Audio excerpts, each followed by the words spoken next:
Bon vendredi les pirates, j'espère que vous allez bien. Moi ça va bien, je m'appelle Bruno Marchal. Depuis 1999, je vous apprends à passer les crises de couple. Si vous êtes en crise de couple, c'est normal, hein. Si vous êtes en crise depuis longtemps, tous les couples traversent des crises, effectivement. Et bien évidemment, vous avez vu qu'autour de vous, des couples établis, vous auriez jamais pensé qu'ils pouvaient se séparer. Ben, se sont séparés, non pas parce qu'ils s'aimaient plus peut-être, mais parce qu'ils n'ont pas su gérer leur crise de couple. Vous, vous êtes au bon endroit avec le catalogue de 220 formations que vous trouvez en descriptif de cette vidéo. Vous appuyez sur le lien qu'il y a sur l'affiché plus. Vous pourrez trouver non seulement le catalogue des 220 vidéos, dont celle de formation, pardon, dont celle dont je parle dans la vidéo du jour, c'est-à-dire les lois secrètes de l'amour. Vous allez vous dire pourquoi je ne le savais pas avant. J'en serais pas sûrement là aujourd'hui si j'avais appris avant les lois secrètes. Évidemment, dans les vidéos de cette semaine, je vais vous donner d'autres lois supplémentaires par rapport aux lois qui sont dans la formation. Ce sont des lois évidemment moins efficaces, moins criantes que celles qu'il y a dans la formation, mais vous allez voir qu'elles vont vous aider à mettre en application ce qu'il y avait dans la formation, puisque vous avez compris, les vidéos longues du matin, mais aussi des shorts que je vous mets dans la journée, hein, les reels, comme on dit, les vidéos courtes, les textes que je vous mets sur Telegram, le canal Facebook avec les autres pirates qui vous aident à mettre en application ce que vous apprenez dans les formations. Tout ça vous aide à travailler sur vos formations, à les mettre en place. Les formations elles-mêmes sont puissantes, mais l'accompagnement qu'il y a autour avec le groupe Facebook des pirates qui vous aide à mettre en place est quelque chose d'absolument extraordinaire. C'est une nouvelle façon de voir la société, ou enfin oui, une nouvelle façon, mais qui rejoint les sociétés traditionnelles, où les plus avancés, les pirates plus avancés, aident les plus jeunes, finalement, à mettre en application les formations, comme les grands-parents aidaient les gamins à faire leurs devoirs. Et donc, c'était des sociétés traditionnelles, mais qui fonctionnaient très bien, oui, avec des sociétés qui ont duré pendant des millénaires. Et bien, vous, les pirates, vous êtes en train de remettre ça en place. Non seulement vous permettez au couple de ne plus se séparer, hein, vous retrouvez votre couple et vous traversez la crise, mais aussi vous réapprenez hein, le système des sociétés qui fonctionnent pendant des milliers d'années.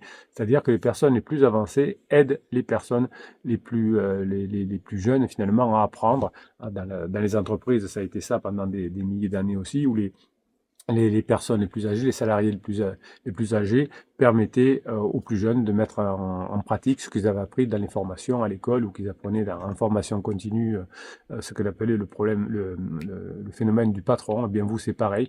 Hein, vous allez apprendre les règles de fonctionnement du couple, vous allez apprendre les méthodes secrètes, finalement, les règles secrètes du couple, ben, grâce aux pirates qui sont plus avancés que vous. Vous pouvez être fiers de vous. Alors, vous savez que malheureusement, quand on est dans une team de pirates comme ça, avec des personnes qui s'entraident, il y a toujours malheureusement des personnes mal intentionnées. Alors vous êtes parfois contacté par des faux coachs, par des personnes qui vous proposent d'autres styles de formation, etc.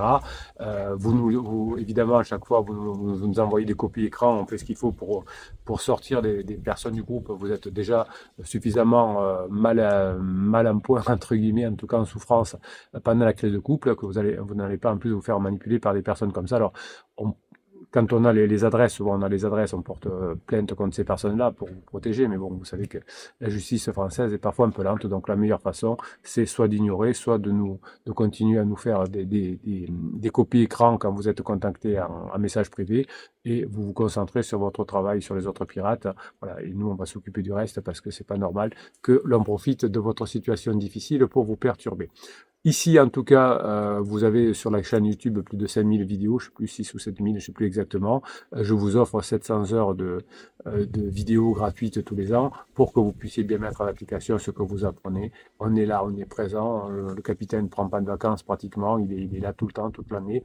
Même le dimanche, même le samedi, eh bien, c'est normal hein, parce que vous le méritez bien. C'est des moments difficiles. Il ne faut pas que l'on joue avec vous, mais que l'on vous aide hein, par des méthodes bienveillantes, positives. Alors, une loi une loi secrète que je vous ai pas indiquée dans la formation, mais qui aurait pu l'être, mais j'ai préféré vous mettre les lois les plus puissantes, c'est la loi qui explique pourquoi l'attachement devient encore plus fort quand on est en crise de couple. Autant dans la phase de sécurisation, ben, on n'a pas l'impression d'être attaché à son conjoint. Des fois même, on en avait un peu marre. Et là, votre conjoint vous dit que tout d'un coup, qu'il vous aime plus. Vous avez paniqué, vous êtes en mode survie. Avant de connaître les pirates, vous pensiez même que vous pouviez divorcer. Maintenant, bon, vous êtes avec les pirates, ça va aller, mais vous avez souffert encore plus au début, souvent, quand vous arrivez dans la team des pirates, vous êtes en panique, vous êtes en mode survie, même des fois, au bout de quelques semaines, de quelques jours, de quelques semaines, vous avez des doutes en disant, oui, est-ce que je vais y arriver? Mais oui, vous pouvez y arriver, ayez confiance en vous, si d'autres y sont arrivés, vous pouvez y arriver aussi. Sachez que pourquoi cette séparation est très douloureuse? Parce que l'amour agit comme une drogue, hein. C'est d'ailleurs pour ça que votre conjoint est au bout du rouleau après avoir perdu son pansement. Il pensait que son pansement était l'amour de sa vie, l'âme sœur, etc. Ben, il s'aperçoit qu'il s'est trompé. Et comme l'amour agit comme une drogue, eh bien, votre conjoint souffre comme vous souffrez vous-même. Lors d'une séparation, votre cerveau entre en manque. Loin de l'autre, l'absence intensifie le désir. Cette sensation paradoxale se base sur la dopamine qui amplifie le souvenir des moments passés ensemble. Le cerveau reconstruit une version idéalisée de la relation, alors que votre conjoint ne se souvient, au début en tout cas, que de tout ce qui n'allait pas. Donc vous voyez que vous souvenez de la version idéalisée et lui ou elle de ce qui n'allait pas. Et bien évidemment, tout ça rend la réconciliation difficile alors que vous le souhaitez. Donc c'est un petit peu à l'image d'un élastique. Plus vous tirez, plus la tension augmente. Si vous comprenez ce phénomène, vous pouvez utiliser la période de la crise de couple pour transformer la distance en une force qui renforce l'attraction et la base du lien. Évidemment, si vous faites des silences radio, des films, moi je te suis, ce type de manipulation, ça ne peut pas marcher. Alors pourquoi les couples qui se disputent souvent ne se séparent pas forcément, hein, des fois vous me dites en coaching, bah Bruno, nous on se disputait jamais. Eh bien, vous voyez que c'est peut-être pas la bonne formule. Le conflit est souvent vu comme un signe de faiblesse, mais c'est faux. Hein, c'est le conflit qui est mal géré, qui est une faiblesse. Mais le fait de bien gérer un conflit, de bien évoquer pendant la phase de sécurisation des ajustements, eh bien, ce sera comme en phase 4, en phase de grande intimité. Vous aurez des conflits certes, mais vous saurez les gérer. Donc le conflit, ça veut dire qu'on ne ferait pas la même chose, une action par exemple. Donc imaginez un volcan, l'irruption effectivement est dangereuse, mais elle enrichit le sol. Donc les disputes, lorsqu'elles ne sont pas destructrices, libèrent les frustrations enfouies et souvent ouvrent la voie à la croissance. Donc si vous savez gérer vos conflits, par exemple votre conjoint va, pendant la crise de couple, vous mettre en conflit, il va vous dire oui, moi je veux divorcer, le feu veut la guerre des enfants, etc. Donc il va vous mettre en conflit. Si vous savez gérer le conflit, par exemple, vous ne parlez pas, vous ne gérez pas le conflit à la maison, mais au restaurant parce qu'il y a du monde autour, etc. Donc vous savez, si vous avez fait comment gérer le conflit au restaurant, comment récupérer son conjoint aussi avec les repas au restaurant, c'est-à-dire que quand votre conjoint veut parler, eh bien vous allez différer, vous n'allez pas dire non, hein, vous dire plus tard, non, vous dire avec plaisir quand c'est disponible pour manger au restaurant. Eh bien, les études montrent qu'il y a des couples qui finalement ont des divergences d'idées, mais avec passion arrivent à les résoudre, ont souvent un attachement plus profond, car ils osent exprimer ce qu'ils ressentent. Donc là, vous allez permettre à votre conjoint d'exprimer ce qu'il ressent, mais dans des conditions acceptables, avec du monde autour, etc., pour ne pas que ça dégénère si vous n'avez pas encore suffisamment travaillé sur vous pour gérer une crise. C'est la confrontation finalement qui va nourrir la compréhension. Dans la phase 4, eh bien, vous ne serez pas d'accord avec vous ne serez pas toujours d'accord avec votre conjoint, donc vous ferez en sorte. Et dans la phase 3, vous n'êtes pas du tout d'accord avec votre conjoint veut divorcer, vous savez que vous allez passer en phase 4, donc vous allez apprendre à gérer ce conflit-là. Donc c'est un conflit, donc il n'est pas négatif, puisque vous n'êtes pas d'accord. Hein. Si vous dites, bon d'accord, on divorce à l'amiable, et puis ciao, bye bye, là il n'y a pas de conflit, mais il y a une séparation avec la souffrance des enfants.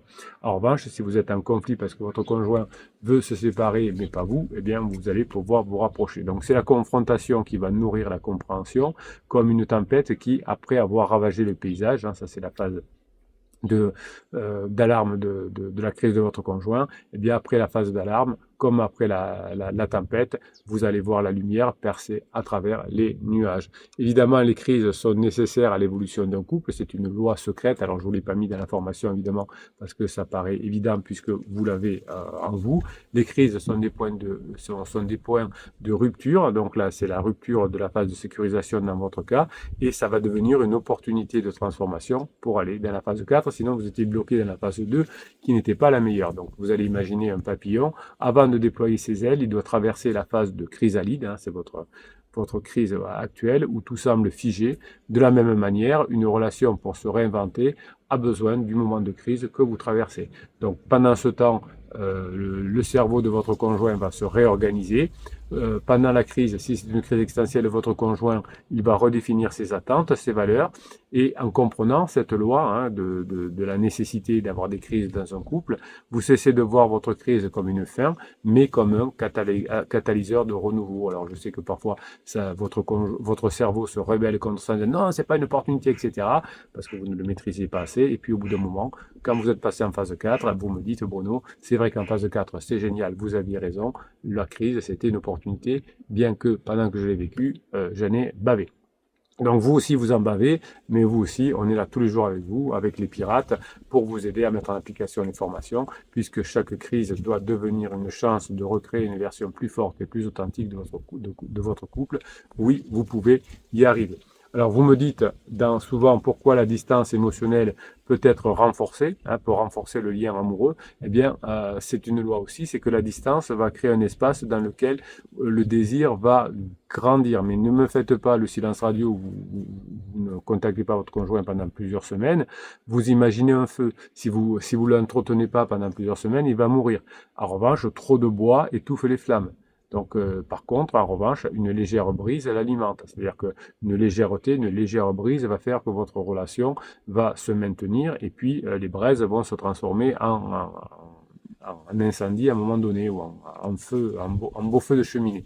La distance, donc, sans saouler votre conjoint, sans vouloir le contrôler, va vous permettre de redécouvrir votre conjoint que vous avez changé, il va avoir un prisme différent chez vous. Le cerveau, qui est face à l'absence de son conjoint, va associer finalement des zones associées qui sont au manque et à la récompense, et ça va intensifier l'attraction si, évidemment, et seulement si, hein, c'est la condition nécessaire, mais non suffisante, que vous ayez travaillé sur vous et que vous montrez que vous changez. Parce que si chaque fois que vous vous éloignez, quand vous revenez, vous êtes pareil, hein, vous êtes éloigné pendant 3 ou 4 heures parce qu'il y a eu le travail, ou vous n'avez pas appelé ce soir parce que vous n'aviez pas le temps, ou ce soir vous n'êtes pas vu, ou ce week-end vous n'êtes pas vu, eh bien il faut que quand vous vous revoyez, votre conjoint vous retrouve encore mieux qu'avant. Cette loi secrète d'être encore mieux qu'avant après le temps où vous n'êtes pas vu révèle que l'éloignement, lorsqu'il est contrôlé et lorsqu'il permet de vous faire avancer, va renforcer le lien en rendant vos retrouvailles plus précieuse, plus stimulante, parce que vous aurez changé. Mais si vous n'avez pas changé, votre conjoint va être content de vous revoir peut-être, mais comme vous n'aurez pas changé, il va se rappeler que vous êtes comme avant, et la prochaine fois, il va dire, il n'a toujours pas changé, pourquoi se voir? Donc vous allez avoir un oubli partiel, et c'est une loi secrète aussi, qui va sauver votre relation. Vous allez oublier partiellement des choses que votre conjoint a fait sous l'effet de la colère, sous l'effet de la souffrance, le pansement, etc. L'oubli, c'est pas un défaut dans ce cas-là pour vous, c'est une fonction essentielle du cerveau. Imaginez votre mémoire comme une étagère. Si l'étagère est surchargée, elle va s'effondrer. Donc le cerveau est doté de l'oubli partiel qui permet d'effacer les rancœurs inutiles tout en préservant les souvenirs positifs. Cette sélection naturelle des souvenirs est une loi secrète de l'amour. En vous concentrant sur ce qui a été beau dans la relation, sur ce que vous faites bien ces dernières semaines, non pas les interdits que vous avez fait dans les semaines précédentes, vous allez renforcer des schémas neuronaux positifs chez vous et chez votre conjoint par les neurones miroirs. Plus vous allez avoir confiance en vous, plus vous allez être fier de vous de ne plus faire d'interdits. Eh bien, tout ça va vous aider à tourner la page des erreurs et à reconstruire votre relation sur la base plus saine de la phase 4. Alors évidemment, les couples retrouvent la passion après des années de routine en passant en phase 4. L'amour, c'est comme une plante. Elle a besoin de périodes de repos pour refleurir. Hein. Ça, c'est la phase que vous vivez aujourd'hui, cette phase de crise. La routine crée une forme d'attachement sécurisant, mais elle peut aussi étouffer le désir.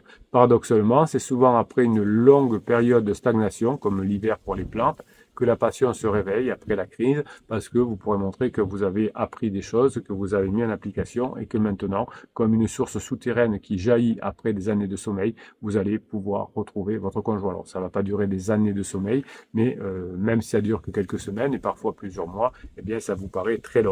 Ben justement, cette longueur de la crise de couple va dépendre effectivement de l'état de votre conjoint, mais aussi de votre partie à vous. Est-ce que vous allez changer rapidement? Est-ce que vous allez être plus léger rapidement? Et tout ça va vous permettre effectivement d'avoir des stimuli nouveaux dans votre couple. En changeant des petits détails chaque jour, vous allez réveiller ce flux de dopamine qui alimente la passion chez votre conjoint. Alors évidemment, vous allez souvent être victime d'une infidélité pendant la crise de couple, c'est triste, mais c'est malheureusement assez souvent comme ça. Et l'infidélité est souvent perçue comme une trahison irréparable.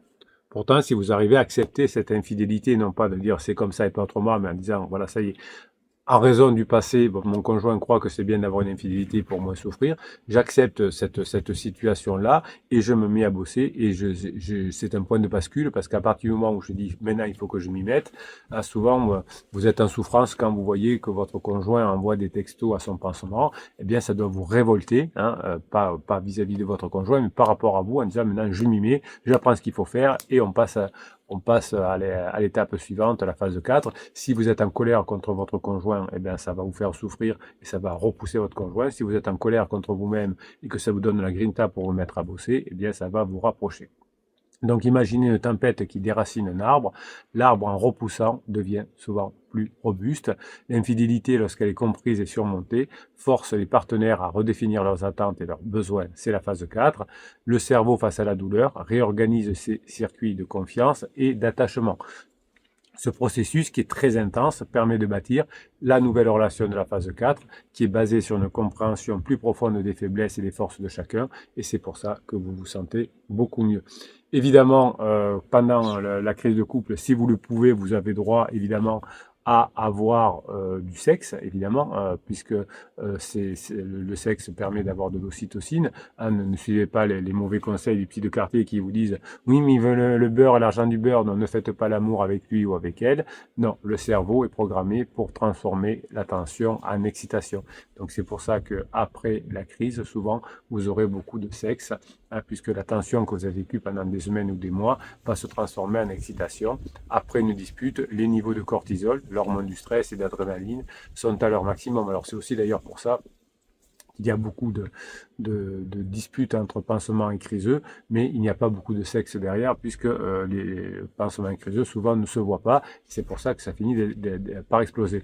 Vous allez activer les zones liées à l'excitation après la crise. Hein, ce phénomène est comparable à une éruption volcanique qui est suivie d'une accalmie. L'énergie accumulée pendant les semaines de crise vont se transformer à nouveau en passion dans la phase 4. C'est une loi de secrète de l'amour que j'aurais pu vous mettre dans la formation, mais j'en avais tellement d'autres à mettre. Donc la dispute, finalement, la crise que vous avez vécue, va relâcher la tension de la phase 2 de sécurisation et ouvrir la voie à cette réconciliation physique et émotionnelle qui est encore plus intense dans la phase 2, la phase 4 que dans la phase 2. Et le désir va s'aligner avec la résolution des conflits. Évidemment, le silence va vous aider, alors pas le silence radio, mais quand votre conjoint est en down, c'est une loi importante. Ce silence va être une arme puissante, mais sous-estimée, comme la calme qui reflète la montagne. Le silence pendant la crise de votre conjoint, version « je suis en down, je ne suis pas bien, je ne sais plus où j'en suis, je vais être agressif ou agressive », eh bien le silence va permettre à chacun de se voir plus clairement, sans le bruit des émotions immédiates. Hein. Donc quand vous voyez que votre conjoint a son cerveau en down, eh bien vous allez pas rajouter des stimuli et vous allez laisser votre conjoint dans sa